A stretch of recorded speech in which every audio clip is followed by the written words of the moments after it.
दोस्तों, सर्दी का मौसम सुहाना होता है, लेकिन जब कुदरत अपना रौद्र रूप दिखाती है तो यही सर्दी काल बन जाती है। ये कहानी है उत्तर भारत की तराई में बसे एक छोटे से गांव कोल्हापुर की। इस साल कोल्हापुर में ऐसी ठंड पड़ी थी जैसी पिछले 100 सालों में किसी ने नहीं देखी थी। जनवरी का महीना था, आसमान से सूरज गायब हो चुका था और चारों तरफ सिर्फ घना सफेद कोहरा था। हवा ऐसी चल रही थी मानो बर्फ की सुइयां शरीर में चुभ रही हों। तालाब का पानी जम चुका था, पक्षी पेड़ों से गिरकर मर रहे थे और इंसान अपनी ही रजाई में दुबका हुआ अपनी सांसों की गर्माहट बीन रहा था।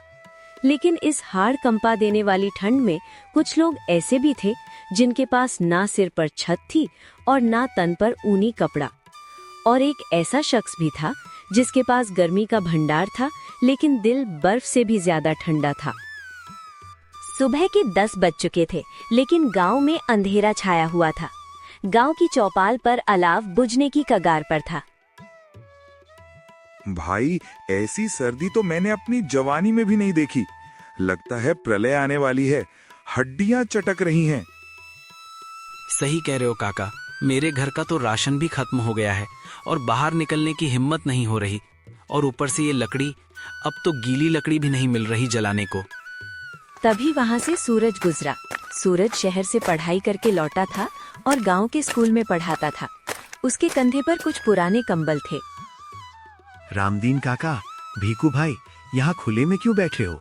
घर जाओ, हवा बीमार कर देगी। बेटा सूरज, घर में भी तो ठंड है। छत टूटी है, हवा सीधी अंदर आती है और जलाने को लकड़ी नहीं है। सुना है सेठ करोड़ी मल ने लकड़ियों का गोदाम भर रखा है, लेकिन दाम सुनकर रूह कांप जाती है। चिंता मत करो काका, मैं देखता हूँ। मैंने कुछ कंबल जमा किए हैं, पहले ये ले लो। सूरज ने अपने पास से उन्हें कंबल दिए, लेकिन वो जानता था कि ये ठंड कंबलों से नहीं जाने वाली। इसके लिए आग चाहिए और आग के लिए लकड़ी। सूरज सीधे सेठ करोड़ीमल की दुकान पर पहुंचा।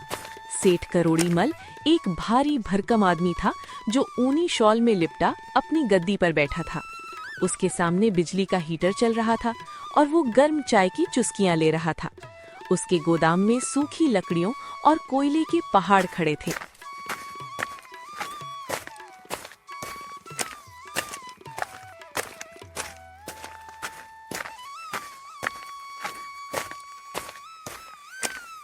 राम राम सेठ जी। राम राम मास्टर, क्या चाहिए? चंदा मांगने आए हो तो आगे बढ़ो, आज बोहनी का वक्त है। चंदा नहीं सेठ जी, सौदा करने आया हूँ। गांव में ठंड से लोग मर रहे हैं। रधिया का बच्चा निमोनिया से तड़प रहा है। बूढ़ी काकी की झोपड़ी में आग नहीं है। मुझे 50 मन लकड़ी और 20 बोरी कोयला चाहिए। वाह, बड़ा दिल है तुम्हारा मास्टर। ठीक है, लकड़ी है, दाम है 50 रुपए किलो। सूरज के पैरों तले जमीन खिसक गई।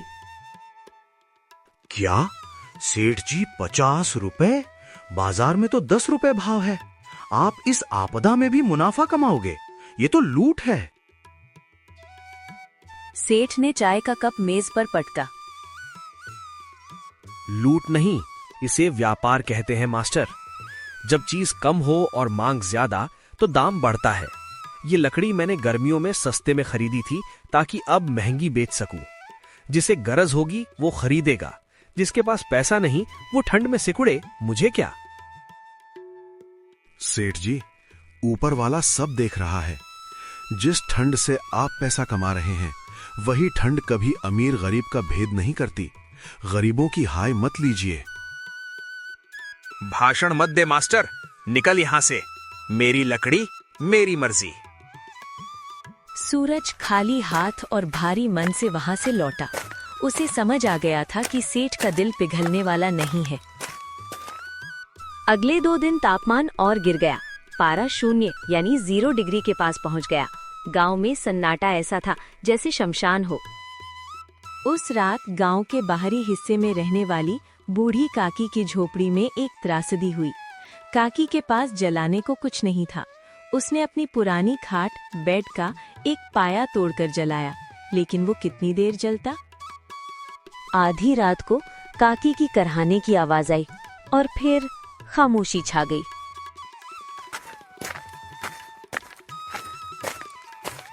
सुबह जब सूरज और गांव वाले वहां पहुंचे तो काकी अकड़ी हुई पड़ी थी। ठंड ने उनकी जान ले ली थी।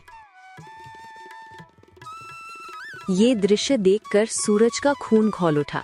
रधिया अपने बीमार बच्चे को छाती से लगाए रो रही थी। भैया, आज काकी गई, कल मेरा बच्चा जाएगा। हमारे पास तो कफन के भी पैसे नहीं हैं। क्या गरीब होना गुनाह है? सूरज ने काकी की ठंडी लाश को देखा और कसम खाई। नहीं रधिया, अब कोई और नहीं मरेगा। अगर वो सेठ अपनी लकड़ी प्यार से नहीं देगा तो हमें दूसरा रास्ता निकालना होगा, लेकिन हम झुकेंगे नहीं।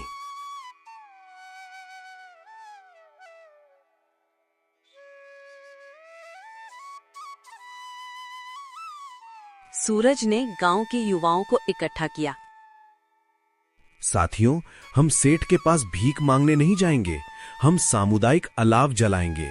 अपने घरों से जो भी फालतू सामान है, टूटी कुर्सियां, पुराने टायर, सूखे पत्ते, रद्दी कागज, सब लेकर आओ। हम स्कूल के हॉल में सबको रखेंगे। वहां ठंड कम लगेगी।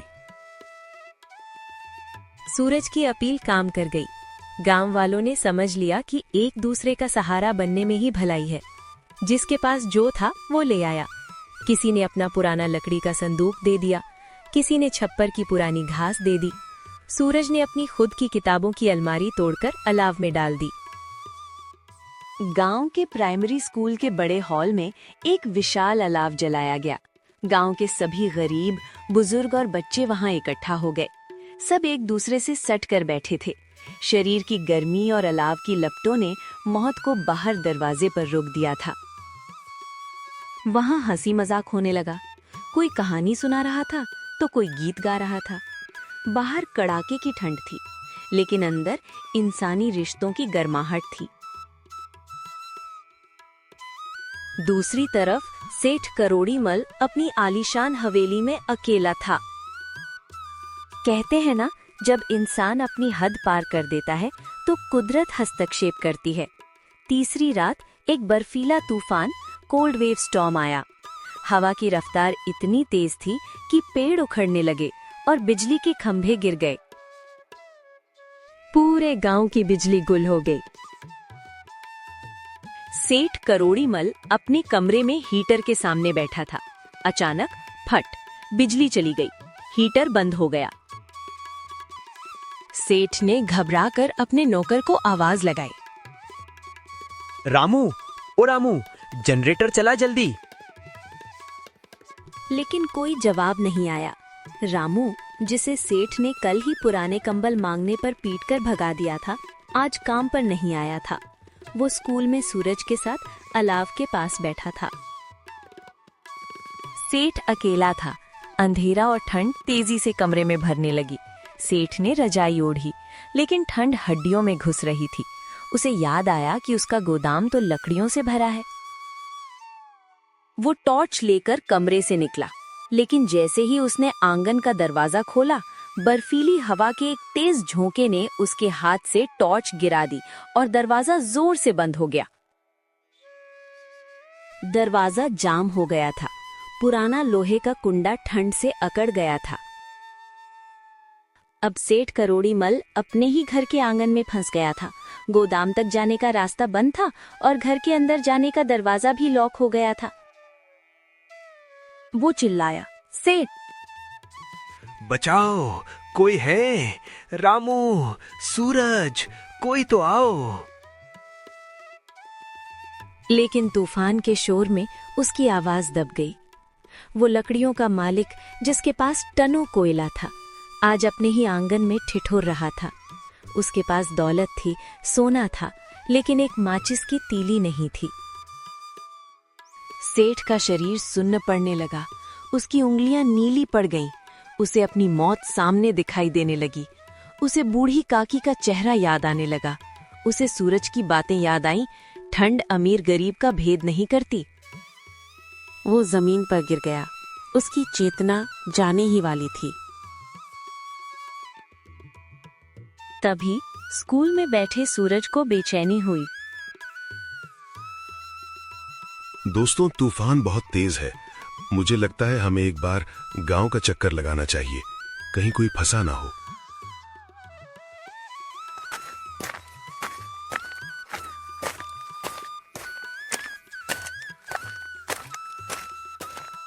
सूरज और उसके साथी मशाले लेकर निकले।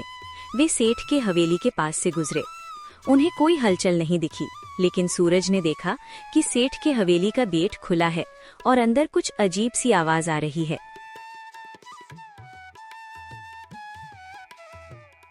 वे अंदर दौड़े। उन्होंने देखा कि सेठ करोड़ी मल बर्फ की मूर्ति की तरह आंगन में पड़ा है।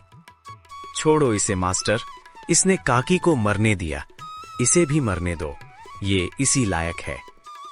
सूरज ने भीकू को रोका। नहीं भीकू, अगर हम भी निर्दयी हो गए तो हम में और इसमें क्या फर्क रह जाएगा। आग जलाओ जल्दी। सूरज ने अपने पास की शॉल से सेठ को ढका। उसके साथियों ने मिलकर आंगन का दरवाजा तोड़ा और सेठ को अंदर ले गए। उन्होंने वहां पड़ी महंगी कुर्सियों को तोड़कर आग जलाई और सेठ के हाथ पैर रगड़े। करीब 1 घंटे बाद सेठ करोड़ी मल की आंखों में हरकत हुई। उसने आंखें खोली। उसने देखा कि वही सूरज जिसे उसने धक्के मारकर निकाला था, उसके पैर रगड़ रहा है। वही रामू जिसे उसने पीटा था, उसके लिए गर्म पानी ला रहा है। सेठ की आंखों से आंसू बह निकले। वे आंसू गर्म थे। सूरज, तुमने मुझे बचाया। मैंने तो तुम्हारे साथ। सेठ जी, आग सिर्फ लकड़ी से नहीं जलती, इंसानियत से भी जलती है। आज आपके पास सब कुछ था, फिर भी आप ठंड से हार गए क्योंकि आप अकेले थे। सेठ फूट फूट कर रोने लगा। मैं हार गया सूरज। मेरा धन, मेरा अहंकार सब इस ठंड में जम गया। मुझे माफ कर दो, मैंने बहुत पाप किए हैं। सेठ ने उसी वक्त अपनी तिजोरी की चाबी रामू को दी। रामू, गोदाम खोल दे, पूरा गोदाम खोल दे। गांव के हर घर में लकड़ी पहुंचा दो। आज के बाद कोहरापुर में कोई ठंड से नहीं मरेगा। ये मेरा हुक्म नहीं, मेरा प्रायश्चित है। उस रात सेठ के गोदाम से लकड़ियां पूरे गांव में बट गईं। हर घर में चूल्हा जला, हर आंगन में अलाव सुलगा। अगली सुबह जब तूफान रुका तो एक चमत्कार हुआ। हफ्तों बाद आसमान में सूरज निकला। कोहरा छट गया। धूप की सुनहरी किरणें गांव पर पड़ी। सेठ करोड़ी मल अब बदल चुका था। उसने अपनी हवेली का एक हिस्सा गरीबों के लिए रैन बसेरा, शेल्टर होम बना दिया। अब वो गद्दी पर नहीं बैठता, बल्कि शाम को चौपाल पर सबके साथ बैठकर अलाव तापता है।